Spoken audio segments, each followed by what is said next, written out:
The story opens in the town of Merle, Alaska. At the local jail, Cyclops is released after a heated incident with Agent Lundqvist. Scott realizes the whole situation was just a performance, and Chief Robbins admits she only arrested him to reaffirm her authority after his public clash with the leader of the world's largest military organization. In light of recent events, the local authorities need to show that order still exists.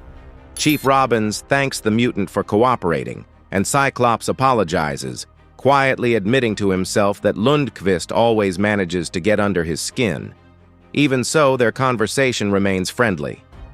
At that moment, Magik teleports into the station. Ready to confront Paula Robbins for arresting an X-Man, Scott immediately asks Illyana to calm down. And right away, he senses something is off.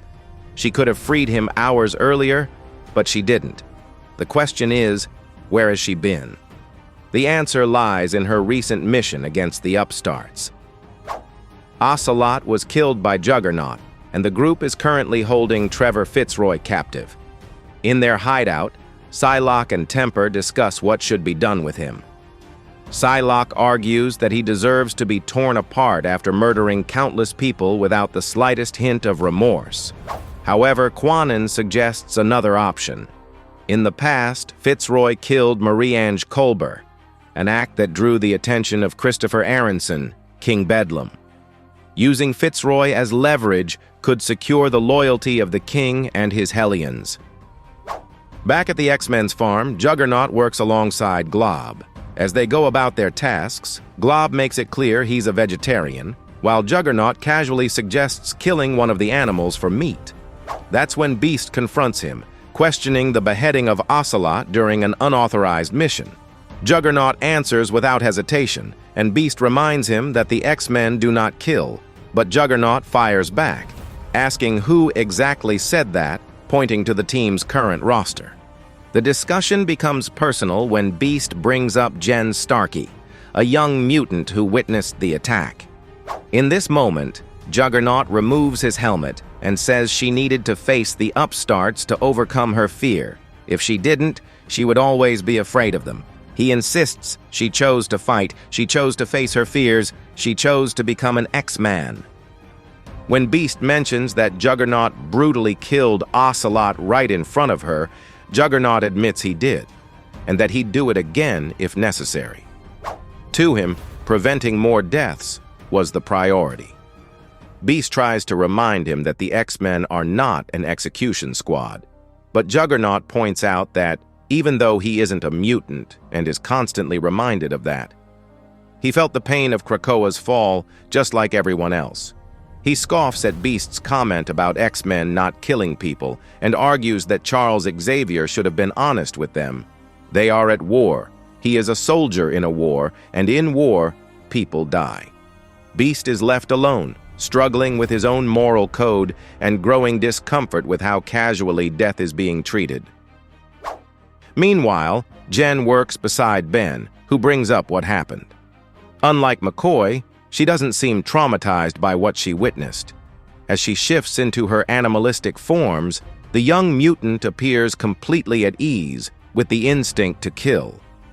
Steering the conversation in another direction, she tells Ben he doesn't need to hide anymore. But Ben decides not to return to his old life after the events in San Francisco.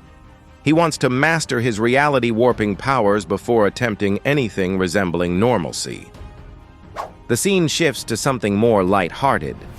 Magneto has just discovered that Quentin Quire is terrible at chess when he isn't allowed to read minds because of Magneto's purple helmet.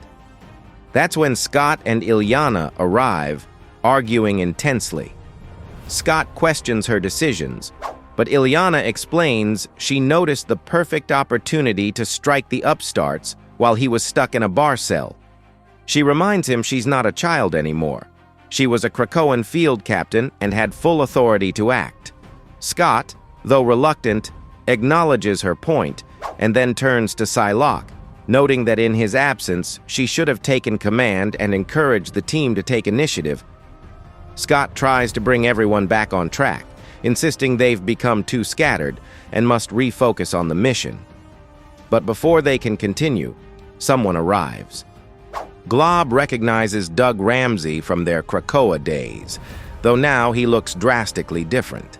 Cyclops greets him warmly, recalling their years together, but everyone present has heard the rumors about Doug's transformation. After the fall of the mutant nation, no one had seen him again. Scott asks directly if he's standing before the friend they once knew or Apocalypse's heir. Doug's consort, Bay the Blood Moon, reacts to Scott's tone, but Revelation steps in, expressing respect for Scott Summers. He then explains that he is both, the old Doug from the New Mutants, X-Factor, X-Force, and the X-Men, and Revelation, Apocalypse's successor. He came to speak with the heir of Charles Xavier. Scott doesn't appreciate the phrasing, but Doug continues, pointing out that both of them had terrible father figures who are no longer on the planet. Now the world belongs to them, and they have the chance to transform the broken dreams of their mentors into something new, something better. Quentin gets excited about the idea of starting fresh. Revelation then states his goal. He, Warlock, and Bay want to join the X-Men. Scott reminds them the X-Men aren't a democracy, but admits it might be time for a change. He puts the decision to a vote. Nearly everyone agrees. Magneto, Psylocke, Temper, Magic, Juggernaut, Glob, Quentin, Cyclops, and the two recent recruits. Only two abstain: Beast, who didn't experience enough of Krakoa to understand Doug's importance, and the enigmatic Zorn. With that, the fugitives are officially welcomed into the team. But when Revelation shakes Scott's hand, something unexpected happens. A surge of energy rushes into Cyclops' mind. Quentin notices it isn't a psychic attack, but a kind of mental phase shifting, as if Scott's brain is flickering between two realities. Then comes the revelation. Inside Scott's mind, there is another Scott Summers, a man who has already witnessed the unpredictable future that lies ahead, and all the hope of this moment. All the promises of unity and new beginnings are destined to shatter in really, really devastating ways.